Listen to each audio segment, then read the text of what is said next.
Get Out of Bed by Robert Munsch.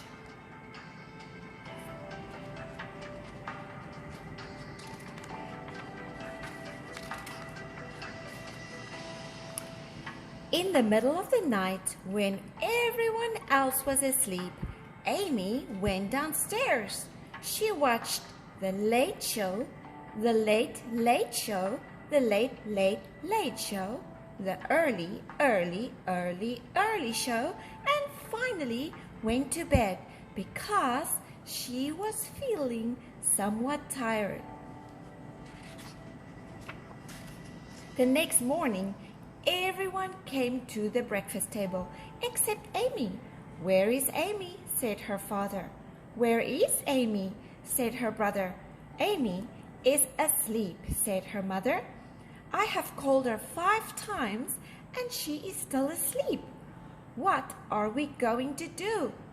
"No problem," said her brother. "I can get her up."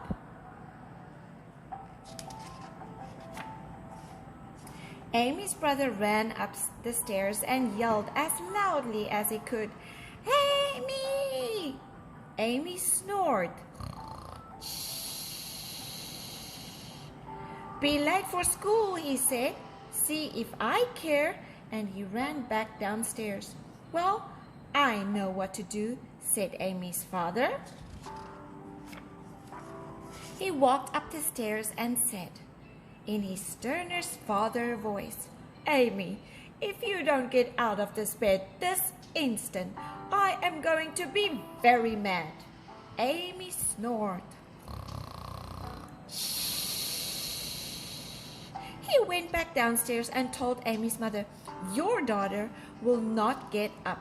"Well, I have something that sometimes works," she said.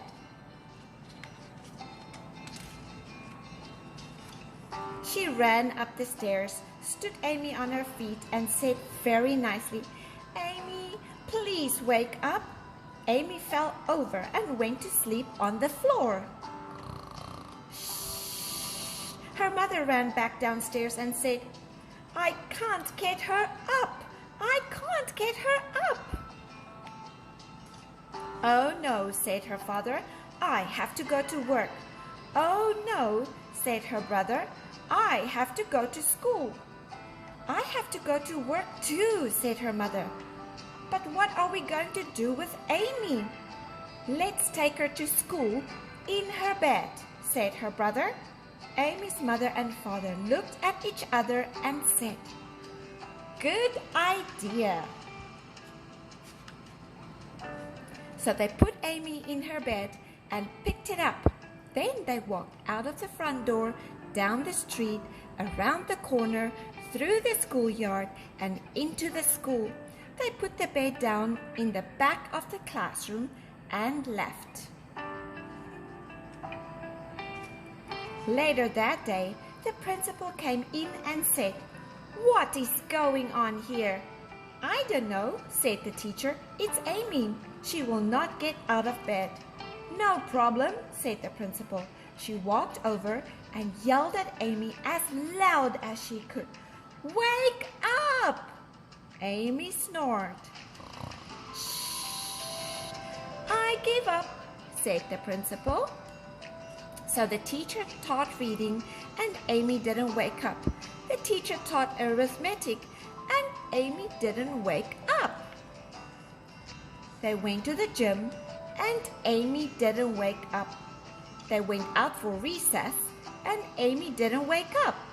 They had lunch and Amy didn't wake up. They had art and Amy still didn't wake up. Finally, it was time to go home. "Call the mother, call the father," yelled the principal. "Get this kid out of here." So Amy's mother came from work and her father came from work and her brother came from school.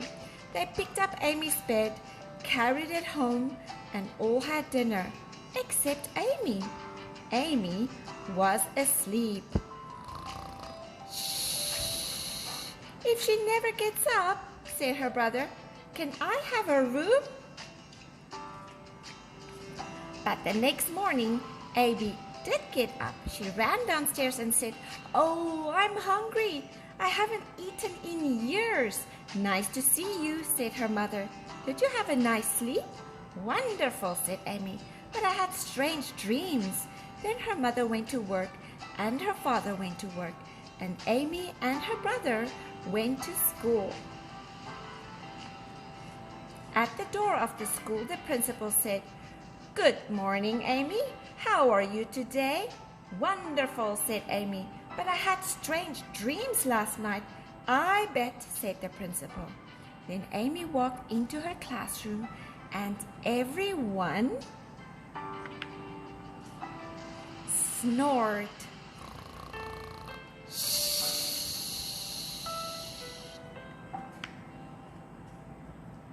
The end.